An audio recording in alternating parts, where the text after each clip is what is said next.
3 ದಿನ ಆದಮೇಲೆ ಈ ಥರ ಆಗಿರುತ್ತೆ.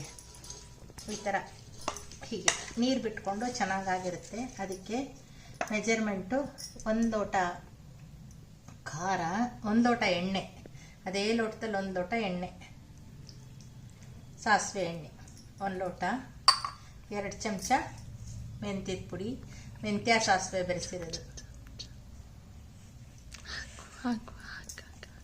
ಮೆಂತ್ಯ ಸಾಸಿವೆ ಪುಡಿ. ಇದರಲ್ಲಿ 1 ಚಮಚ ಪೂರ್ತಿ ಮೆಂತ್ಯ ಸಾಸಿವೆ ಪುಡಿ ಹಾಕಬೇಕು. 1 ಚಮಚ ಅಷ್ಟೇ, ಜಾಸ್ತಿ ಹಾಕಬಾರ್ದು. ಅದೇ ಲೋಟದಲ್ಲಿ 1.5 ಲೋಟ ಮೆಣಸಿನ ಪುಡಿ, ಅಚ್ಚ ಖಾರದ ಪುಡಿ, 1.5 ಲೋಟ ಅಚ್ಚ ಖಾರದ ಪುಡಿ ಹಾಕಬೇಕು.